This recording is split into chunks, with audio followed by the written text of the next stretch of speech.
MaaS, or Metal as a Service, is a fast way to provision machines with Windows, Linux, and even VMware ESXi, helping you to turn machines and data centers into a bare metal cloud. But don't let the name fool you. MaaS can also help you provision virtual machines using the same set of tools and processes. MaaS uses PXE, or PXE, to simplify imaging machines on your network. So this means no need for thumb drives or even being physically at the machine. You could simply boot to your network and let MaaS handle the rest. When you boot to the network, it'll take inventory of the machine, giving you detailed descriptions of the hardware on that machine, and you can even run firmware updates or test your hardware too. After taking inventory, you can configure and deploy almost any operating system to the machine without any manual intervention. MaaS even provides a way to build custom machines using Packer by Hashicorp, allowing you to create identical machine images for multiple platforms from a single source. Then, if you decide you're done with this machine, you can release it back and even have MaaS wipe the disk for you. It integrates with systems like Ansible, Chef, Puppet, and even Terraform, giving you lots of flexibility and automation. It also goes beyond just a provisioning system. You can use it for IPAM, DHCP, and DNS if you need those services in your bare metal cloud. And it can even go as far as helping you discover devices on your network. MaaS is free and open source and maintained by Canonical, you know, the maintainers of Ubuntu, and it's fairly easy to set up. Today, we're gonna set up Canonical MaaS so we can go from bare metal to a fully working machine that we can start using. We'll walk through the configuration requirements and some of the pros and cons of running MaaS in your environment. I'll also show you how you can configure your network so that you can network boot with and without VLANs. We'll then collect inventory on machines and we'll manage them using MaaS. We'll also talk about how to use Packer by HashiCorp to create custom images and import them into MaaS. Sound good? So let's do this, right after a quick word from our sponsor, Micro Center. If you're thinking of building a new PC, you should look no further than Micro Center. If you've never been to Micro Center, you're missing out on seeing a huge selection of technology in person. They've got everything for custom PC builders, from SSDs, to hard drives, to power supplies, to memory, to air and water cooling, to motherboards, to video cards, to processors, and more. It's your one-stop shop to totally customize your next PC build. Micro Center has the best selection and prices, whether you visit one of their 25 locations across the US, or if you decide to shop online. And it's a new year, new you, and new tech. Check out the latest deals from Micro Center to help you upgrade all of your gear to start the year off right. And to help you do this, Micro Center is giving you $25 off any Intel or AMD processors on top of their already low prices. This offer is available to all new customers, no purchase necessary, and available in-store only. But be sure to see the link in the description for details. To get started with MaaS, the requirements are pretty low. You need a 500 MHz processor, 512 megabytes of RAM, and 5 gigs of disk space. Can you swing that?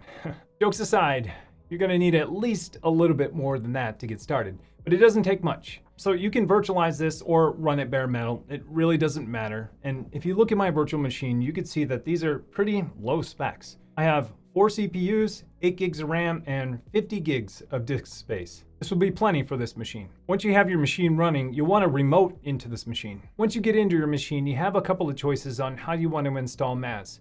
You can install it using app packages, or you can install it using Snap.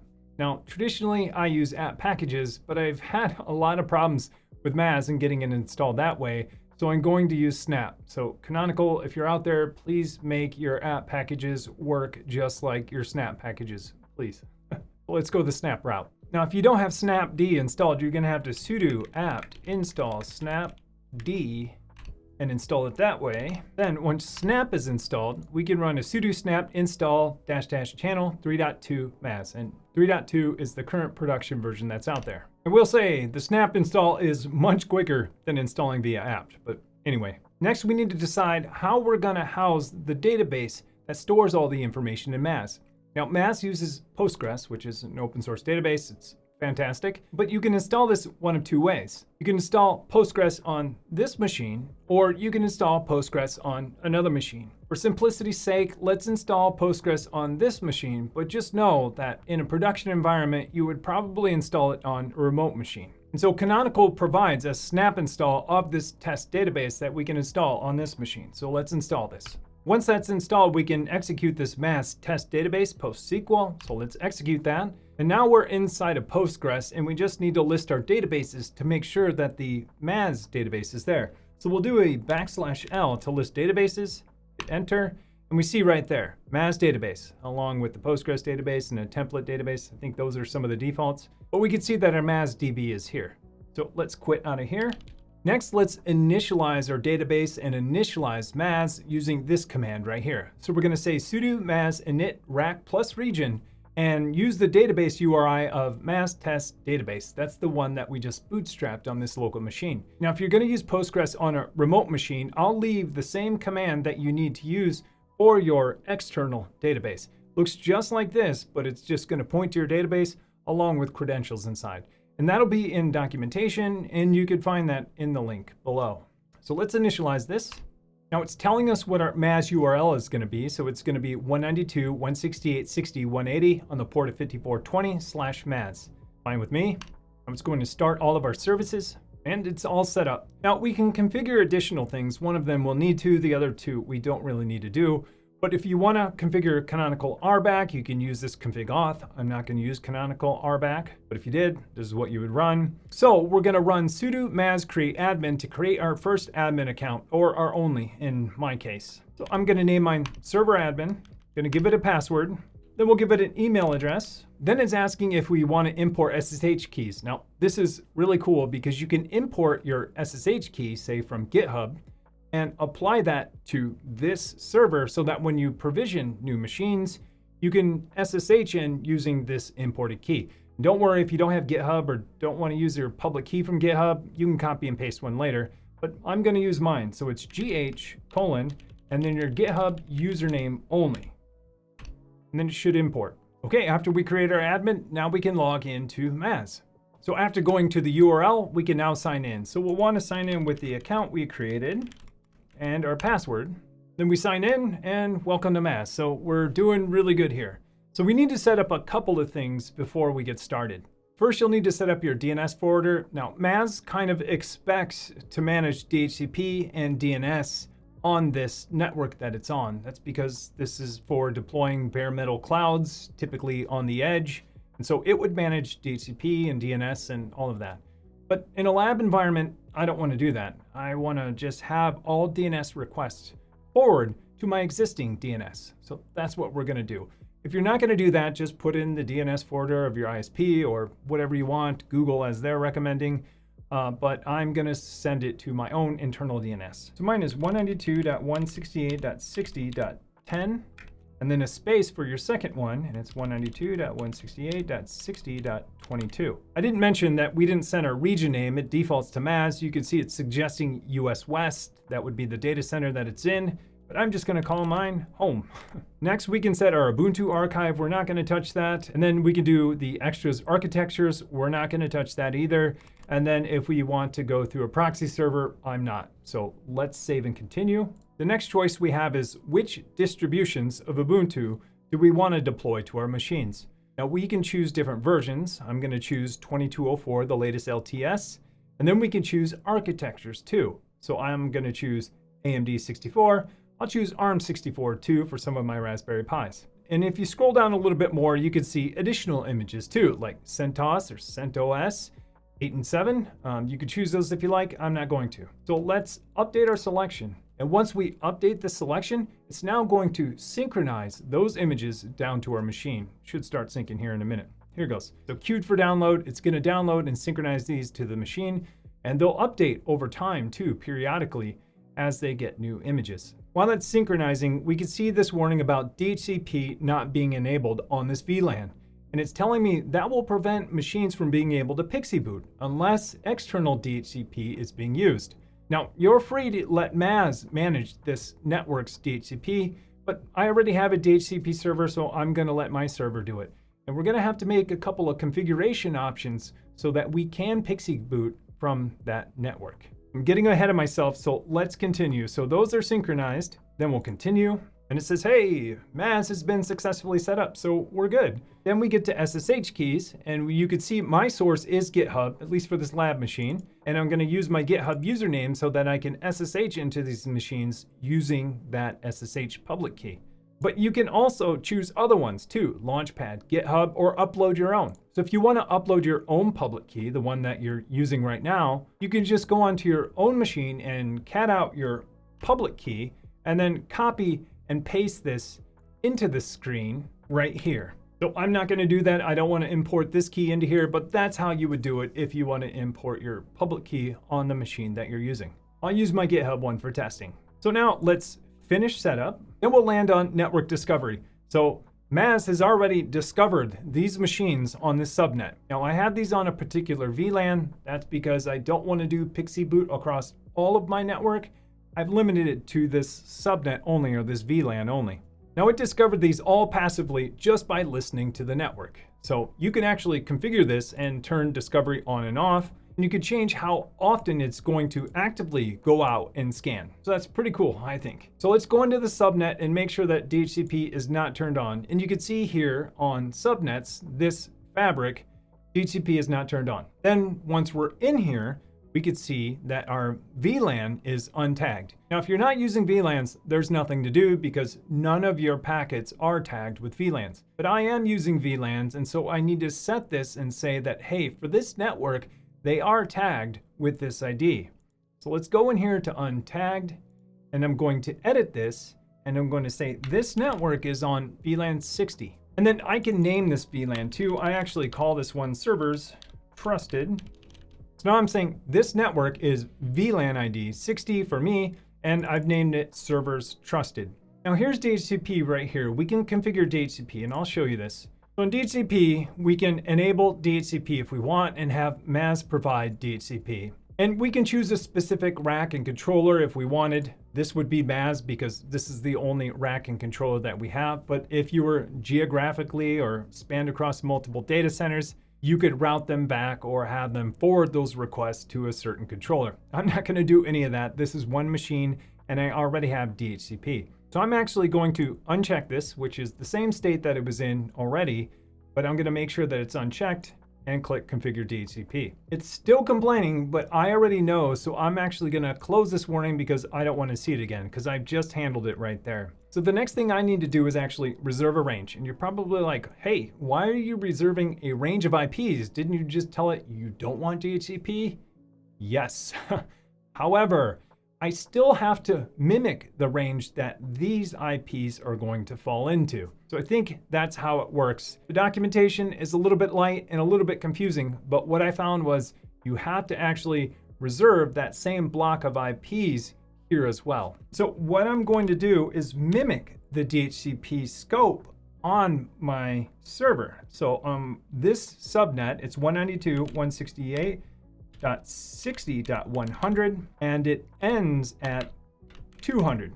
And the IP range purpose is optional. I'm not going to put it there. And so this isn't going to hand out IPs. This is just making sure that MaaS, for whatever reason, will never hand out IPs here. But once I've set that, I'm going to hit reserve. So that's looking good here. And if we click on this subnet now, so it thinks I'm using IPs already, thinks I'm using 40% because of that block I have reserved, but it's totally fine. Okay, so things are looking pretty good so far. If I go into controllers, I see this MaaS server, so MaaS. I keep saying MaaS and MaaS. So I'm gonna say MaaS and MaaS. I'm gonna mix them up all the time. I wanna say MaaS, but when I think of like SaaS, software as a service, you say SaaS. And so I wanna say MaaS, but when I read it, I'm gonna say MaaS, whatever.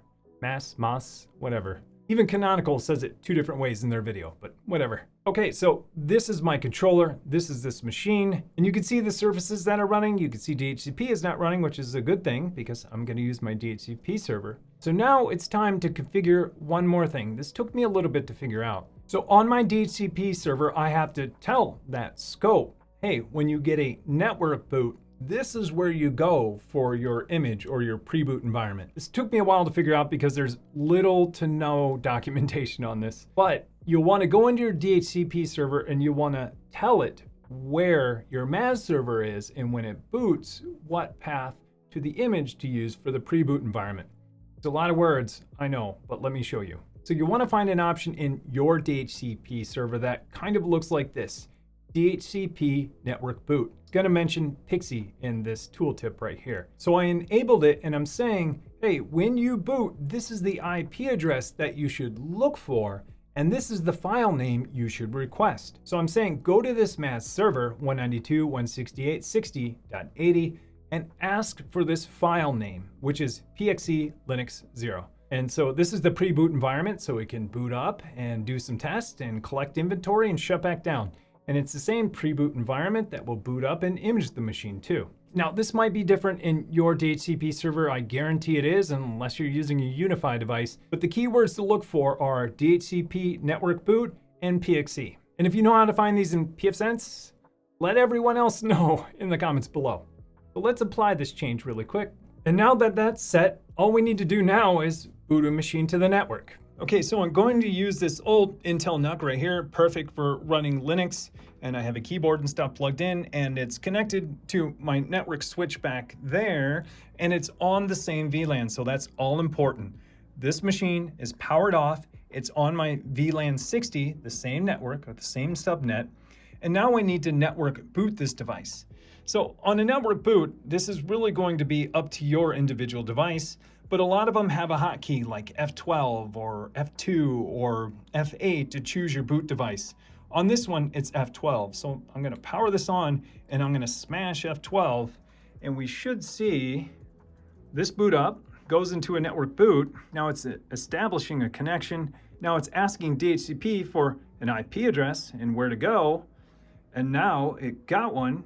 It got the pre-boot environment now, so it's booting up. We can see it's starting to do a light detection of what devices are installed. It's going to download this image. So it's going to run a few more tests and collect a little bit more inventory. And then when it's done, it will shut down.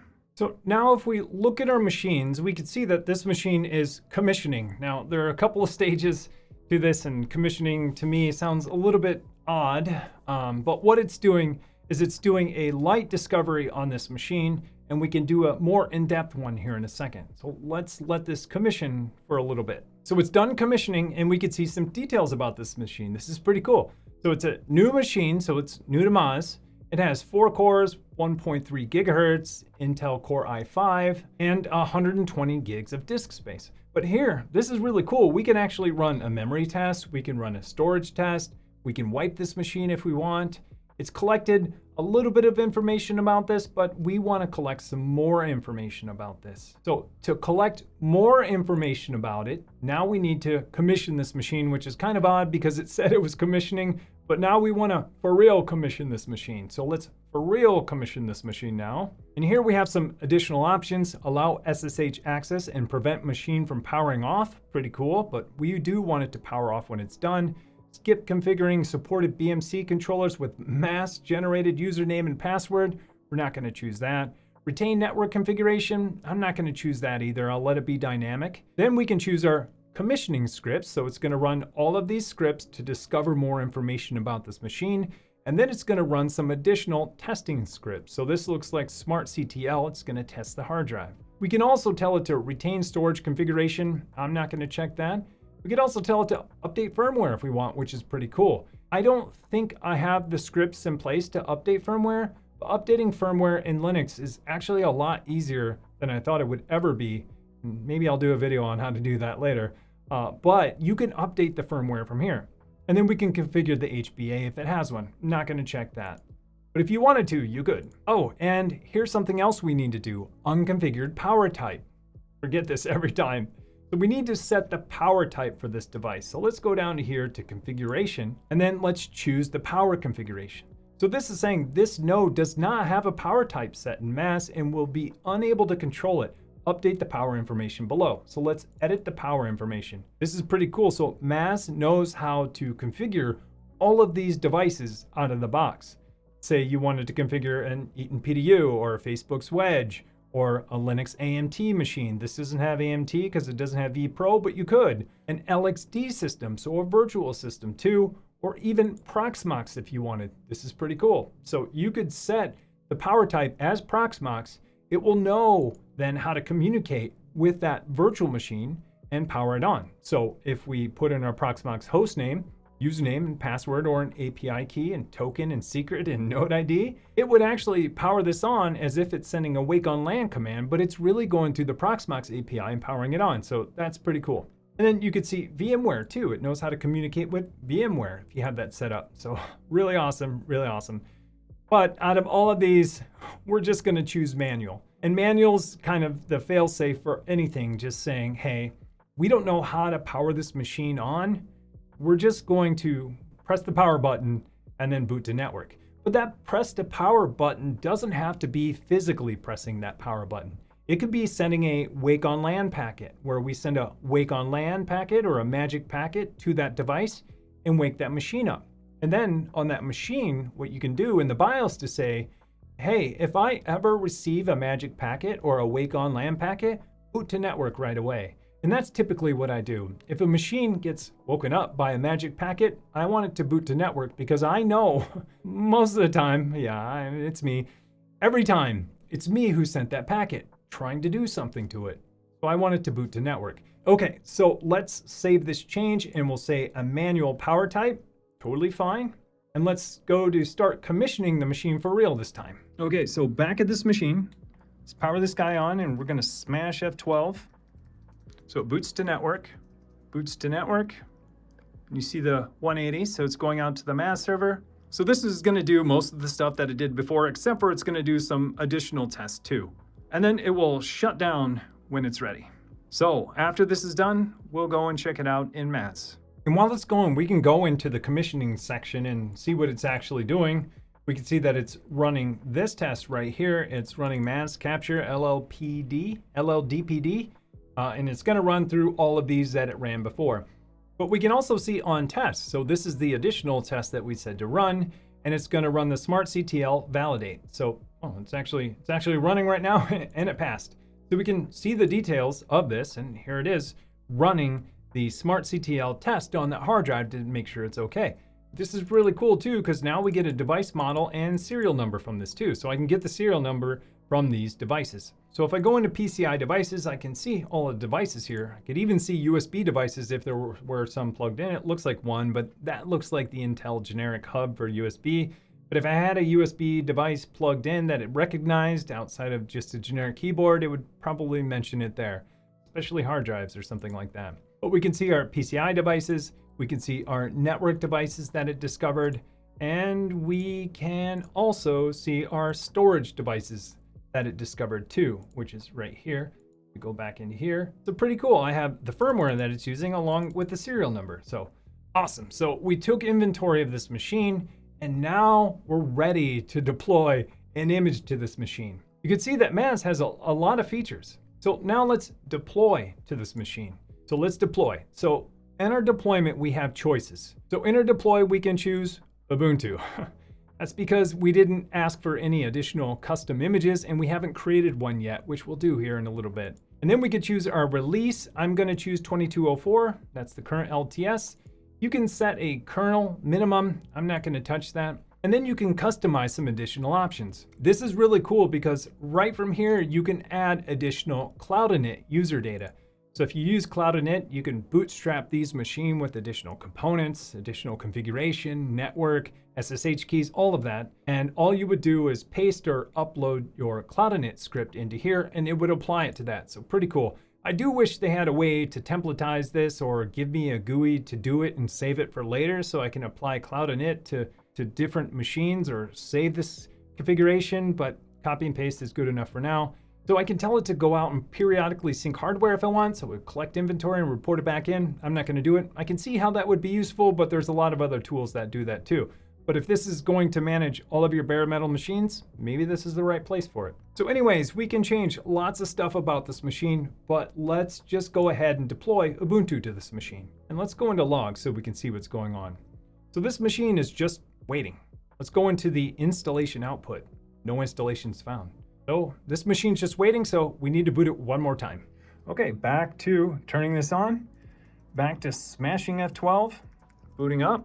So requesting an IP address or broadcasting for an IP address. Then my DHCP is saying, hey, here you go, here's an IP, but by the way, go to MaaS and here's the path to get this pre-boot environment. And then it will download this pre-boot environment and do the same thing. So it's gonna do all of the same things, except for it's going to lay down an Ubuntu image now. And that's gonna go really fast because I think Ubuntu alone is 700-800 megabytes. So this should go pretty fast. So we'll check back on it here in a few.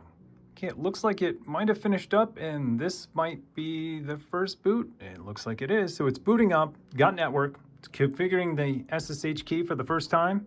You can see it adding my public SSH key there, pretty cool. And maybe, hey, there we go. So it gave it a name, native muskox, and now we can log in. We can't sign into this using the keyboard because they disabled the username and password, which I think is totally fine, but we can SSH into it using our SSH key that was imported. So let's go back to MaaS and check it out. Okay, so back in MaaS, if we look at the installation output now, we can see this machine just got fully imaged and it's ready to go. I will show you really quick that now the take action has changed from deploy to release. You wouldn't change it to release unless you were going to release this machine back into a pool of bare metal or imaging again. But while it's deployed, you want to keep it in this deployed state.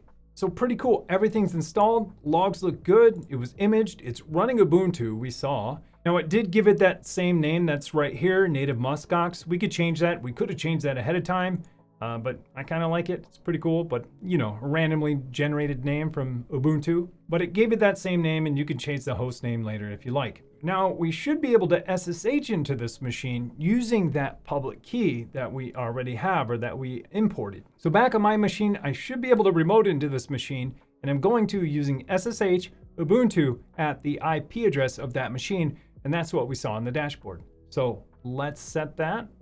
Are you sure we want to continue? Yes. Now it's added, and you can see Ubuntu at native muskox. So I'm in this machine right now. So pretty awesome. I was able to SSH into this bare metal machine right after it was imaged using MaaS. And now I can use something like Ansible to take over and configure it the way I want it to be configured. So what happens if I want to use an image that's not Ubuntu or CentOS that comes with MaaS? We have a couple of options. The first option is you can subscribe to Canonical's Advantage option for infrastructure, and they'll give you an image building tool that you can use to build images to then deploy to MaaS. Or you can use Packer for free. So Packer by Hashicorp is a way to build images for multiple machine types and deploy them to any machine, but maintain that source image once. And Canonical also supports this. Canonical has a repo on GitHub that has a lot of these custom images that you see here. We could see CentOS that we saw before, 6, 7, and 8. We could see Red Hat Enterprise Linux, although it doesn't contain the source, but it contains all of the scripting you need so you can provide your own source to then build and deploy it. Rocky, and then some additional Ubuntu and even VMware ESXi. So this is pretty cool. I think there's a pull request out there to add Windows, and I think Windows is supported, but I'm not sure why they didn't merge the pull request yet. But anyways, they give you a framework right here to build these images. So how do you do that? Well, I'm going to show you. First thing you'll need to do is decide where you're going to build these images. Now, you can build these images on your own machine and then push them to MaaS, or you can do it on MaaS and then push it to itself. I think the right answer is to do it from a remote machine and maybe during CI and build those and push those automatically to MaaS. But in my small lab environment, I'm actually going to do it on MaaS itself, just to limit the complexity of this system. So I'm just gonna remote back into my MaaS server. Then I'm going to git clone that repo that we talked about, the Canonical/Packer MaaS. I'm gonna clone it to this machine now, and if I do an ls, we should see that repository, and if I go into Packer MaaS, I should see everything in here. Now we need to install some dependencies. First, I'm going to install Packer from the source, from Hashicorp, and so I'm going to add this to my keyring. Then I'm going to echo out this deb or the package location so I can install their packages. Then I'm going to run a sudo apt update and then a sudo apt install Packer. Then I'll do a packer-v to make sure it works and see which version I have. I have 1.8. I think you need at least 1.7, but we're on 1.8, so we're fine. Next, I'll need to install some more dependencies. So I need to install QEMU utils, QEMU system, OVMF, cloud image utils, and make and curtain.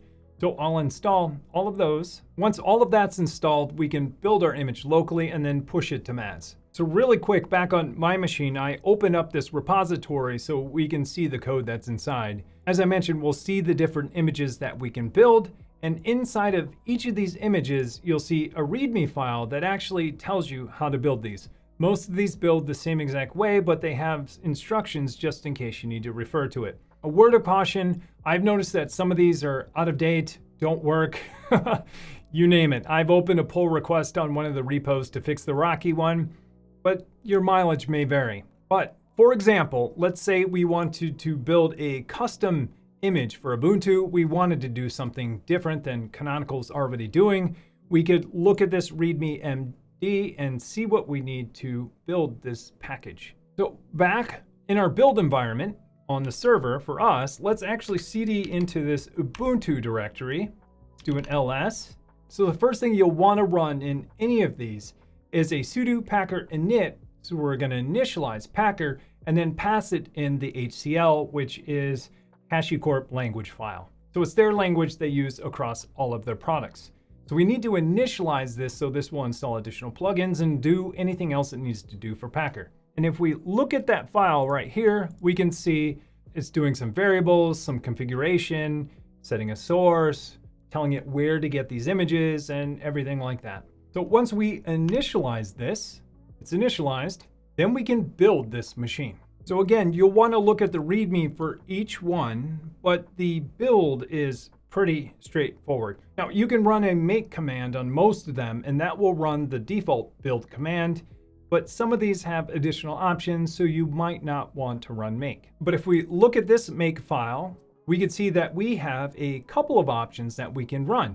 So we can run the custom cloud image tar, we can run the custom Ubuntu tar, we can run the custom Ubuntu LVM tar.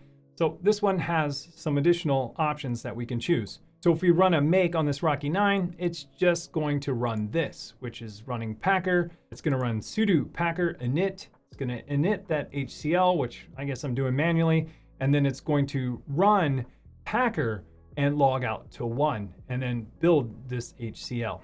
So pretty cool. And then it's going to reset afterwards. Anyways, let's go back to this Ubuntu cloud, and then back in our server, let's run make.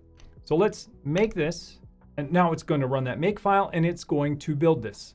First, it's downloading this, and then it's going to run all of those scripts and everything we saw in the HCL file. And this can take some time because it's going to build this image, it's going to test this image, and then it's going to create the image. So it could take 5-10 minutes depending on your machine. And you might see that handshake happening over and over and over. That's when it's trying to SSH into the QEMU server that's actually running. It's trying to get into that image and do the rest of the configuration, as you can see here. Sometimes you'll see that for a minute or two, but if you see it for more than 5 or 10 minutes, that means something's wrong. I waited for 45 minutes the other day and realized it wasn't working. If you're following my instructions, you won't run into that. But if it's taking more than 5-10 minutes, then something is definitely wrong. So it's all done. How do we see our image? Well, if we do an ls, we can see the archive that it created. So if we run an ls-l, we can see that this file right here is owned by root. This took me a little while to figure out. So we need to chown it and take ownership of this file. So let's do a sudo chown, and we're going to do the account that we're logged in with and the group that we're logged in with, and then we're going to choose the file, this file right here. We chowned it. Let's do an ls-l again. Now we can see it is owned by me, so now I can upload it.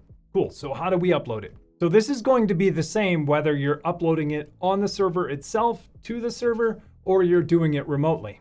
First, we need to authenticate with the API. And how do we do that? Well, we can do it through CLI. So we're going to run sudo MaaS API key and then pass -- username, which is me, server admin. This is the user within MaaS. Don't confuse it with the user for Linux.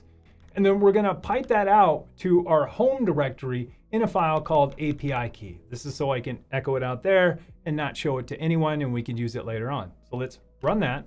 So it should have created that file. So if we do a cat, I just said I wasn't going to show it, but if we do a cat API key, we could see my API key. Okay, don't show anyone your API key. This is my API key and I'll delete it later. Plus this is a test machine. So anyway, Okay, once we have our API key there, now we need to log in to the API. So how do we do that? It's pretty easy. We're going to run this right here, which is MaaS login server admin. That's the name of our user, not the user for Linux, but the MaaS user.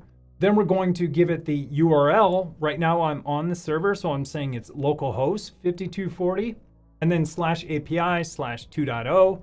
But if you're remotely, you would pass in the IP address of your MaaS server. Then we're going to pass it or tell it to evaluate head -1 on this file. And that should read out the file and pipe the key in its place. Let's hit enter.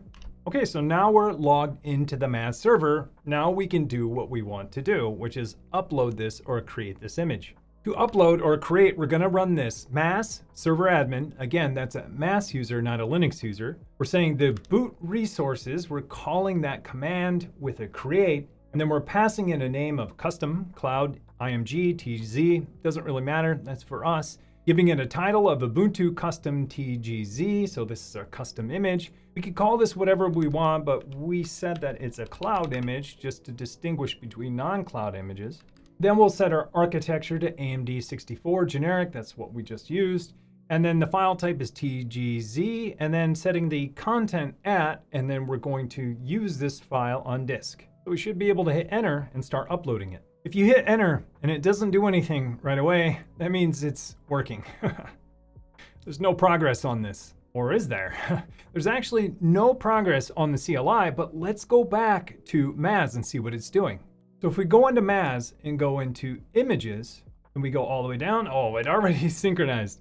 Oh, if I were slower, we would have seen this synchronizing. Or if this image was a lot bigger, or we were on a slow network, or it's going across the internet, you would have seen the progress of this syncing. Not too impressive, but I thought I would have beaten it. But anyways, we can see now we uploaded our custom image. This is the one we just created with Packer. So here's the name of it, Ubuntu Custom Cloud TGZ. The architecture, the size, pretty small, 524 megabytes, and it's synchronized. So now we can image our machine using this. So let's go back to our machine. Let's choose this machine. And remember when I said you have to release it first? Well, you got to release it first. So you can't deploy to a machine that's already been deployed to. You have to release it first because you might have some post-release stuff you want to do. Not really sure. But then you can deploy this machine. And then we can deploy to this machine and we can choose the OS now. We have an additional option here of custom, and here's our release or our image. So let's start the deployment. So now it says it's deploying Ubuntu custom image, and it's just waiting for us to hit F12. Okay, this keyboard died on me, so I have to use a different one. So we're gonna power it on. We're gonna smash F12 over here, booting to the network. Now it's gonna do the same thing, boot up, and it's gonna lay down this custom cloud image that we just created from Packer. So it is deploying to this machine. We're not gonna wait for it to deploy. You'll just have to trust me that it did deploy this image, but we can see right here that it's booting up, it's loading ephemeral. We can see right here in the logs, the system is booting up, and so this will deploy this custom image now to here. So Ubuntu MaaS, what do you think? Pretty cool. Not sure how it fits in since we don't use physical machines anymore. I'm kind of there too, but I do have some physical machines. I just picked up a few more Intel NUCs, put them in a cluster, and so now I need a bare metal provisioning system, and that's when I found Canonical MaaS.